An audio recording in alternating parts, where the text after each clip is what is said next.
நற்செய்தி அறிவிக்க வேண்டியது என் கடமையாயுள்ளது. நற்செய்தியை அறிவிக்காவிடில் ஐயோ எனக்கு கேடு. 1 கொரிந்தியர் 9:16. இறை இயேசுவில் பிரியமான சகோதர சகோதரிகளே, இன்றைய நாளின் இறை வார்த்தை வழிபாடு நம்மை இறை வாக்கினர்களாக வாழ நமக்கு அழைப்பு விடுக்கிறது.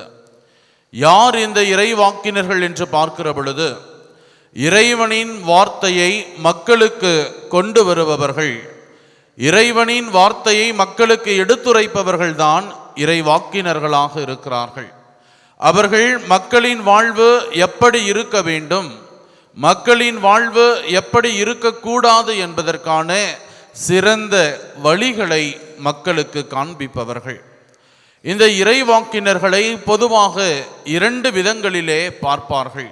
ஒன்று, நம்பிக்கையின் இறைவாக்கினர்கள். மக்கள் அரசியல் அடிமைதனத்திலே இருக்கிற பொழுது, தங்கள் நாடுகளை இழக்கிற போது, தங்களுடைய மண்ணை இழக்கிற பொழுது, தங்களுடைய வாழ்விலே அந்த ஒரு விரக்தி நிலையில் இருக்கிற பொழுது, அனைத்துமே உங்களுக்கு கிடைக்கும் என்கிற அந்த நம்பிக்கையின் வார்த்தைகளை கொடுக்கக்கூடியவர்களை நம்பிக்கையின் இறைவாக்கினர்கள் என்றோம். 2வது வகையான இறைவாக்கினர்களை நினைவூட்டலின் இறைவாக்கினர்கள் என்பார்கள். அதாவது பிற இன மக்களோடு வாழ்கிற பொழுது அவர்கள் உண்மையான இறைவனாம் யாவே இறைவனை மறந்து அவரின் கட்டளைகளை புறக்கணித்து செல்லுகிற பொழுது, யாவே இறைவன் தாமே உண்மையான இறைவன் என்று அவர்களுக்கு எடுத்து கூறி அவரின் கட்டளைகளை கடைபிடிப்பதனுடைய அவசியத்தை மக்களுக்கு நினைவுபடுத்தி மீண்டுமாய் இறைவனிடத்தில் வர அழைப்பு கொடுக்கக்கூடியவர்கள் நினைவூட்டலின் இறைவாக்கினர்கள் என்று சொல்லுவார்கள். இறை இயேசுவில் பிரியமான சகோதர சகோதரிகளே, இறைவாக்கினர் எலியாவின் காலத்திலே 2 சமூக சீர்கேடுகள் நிகழ்கின்றன.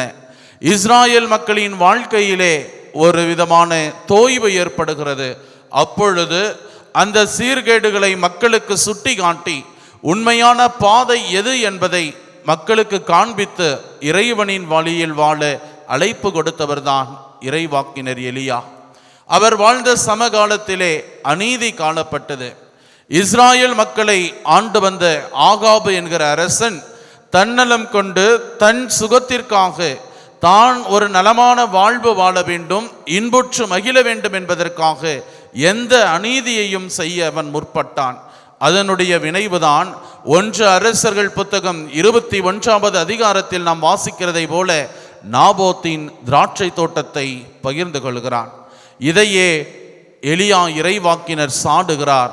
1 அரசர்கள் புத்தகம் 21:17 முதல் 21 வரை உள்ள இறை வார்த்தைகளிலே ஆகாபு அரசனினுடைய அந்த கொடும் செயலை எலியா இறைவாக்கினர் வெளிப்படையாக சாடுகிறார். 2வது, எலியா இறைவாக்கினர் பிற தெய்வ வழிபாட்டை எதிர்க்கிறார். ஆகாபு அரசன் எத்பாகால் எனக்கூடிய சீதோனிய மன்னனின் மகளாகிய இசபேலை மனம் முடித்துக் கொள்ளுகிறார். இசபேல் பாகேல் தெய்வ வழிபாடு கொண்டவள். அவள் ஆகாபு அரசனை தன் கணவனாக கொண்ட பிற்பாடு அந்த அரசனின் பதவியை வைத்து கொண்டு அனைத்து மக்களும் பாகால் இறைவனுக்கு வழிபட வேண்டும், அவருக்கு பலி ஒப்பு கொடுக்க வேண்டும் என்கிற பொழுது மீண்டுமாய் எலியா இறைவாக்கினர் அவரினுடைய அந்த பாகால் தெய்வ வழிபாடை 1 அரசர்கள் புத்தகம் 18:1 முதல் 40 வரை உள்ள இறை வார்த்தைகளிலே அதை எதிர்த்து உண்மையான இறைவன் யாவே என்பதை மக்களுக்கு எடுத்து கொட்டுகிறார். இறை இயேசுவில் பிரியமான சகோதர சகோதரிகளே, புதிய ஏற்பாட்டிலே திருமுழுக்கு யோவானை எலியாவாக பார்க்கிறார்கள். திருமுழுக்கு யோவானும் யார் எந்த நிலையில் இருந்தாலும் எந்த பதவியில் இருந்தாலும் அவர்கள் செய்வது தவறு என்று இவர் உணர்கிற பொழுது அதை சுட்டி காட்டுகிறார். திருமுழுக்கு யோவான் வாழ்ந்த காலத்திலும் மக்களினுடைய வாழ்விலே அநீதி காணப்படுகிறது. அவர்கள் படை வீரர்கள் மக்களை அச்சுறுத்தி பணம் பறிக்க கூடாது என்றும், வரி தண்டுபவர்கள் அநீதியமாக வரியை வாங்கக்கூடாது என்றும் அவர்களை எச்சரிக்கிறார். அதே போல பழைய ஏற்பாட்டிலே பிற தெய்வ வழிபாடு என்பது மற்ற தெய்வங்களுக்கு அவர்கள் வழிபடுவது.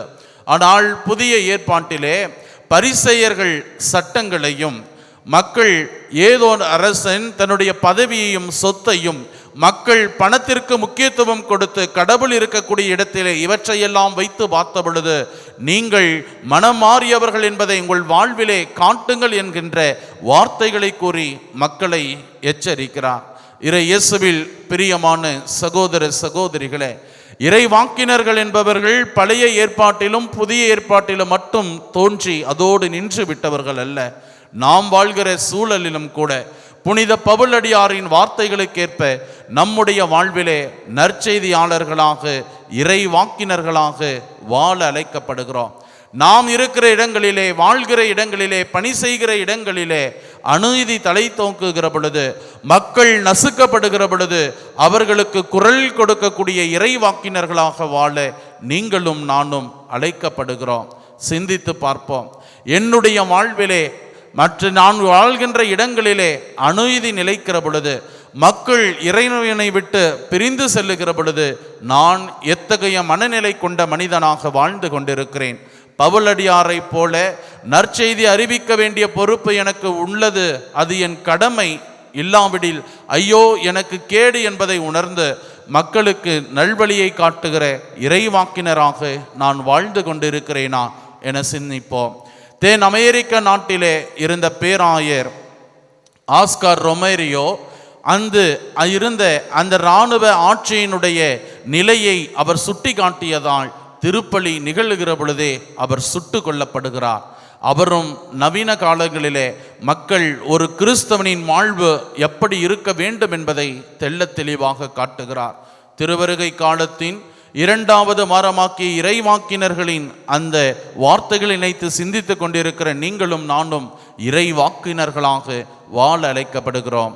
நம்முடைய வாழ்வும் நம்முடைய வார்த்தையும் இறைவாக்கினர்களின் வாழ்வையும் வார்த்தையும் ஒத்ததாக அமைய அருள் வேண்டி மன்றாடுவோம். ஆமேன்.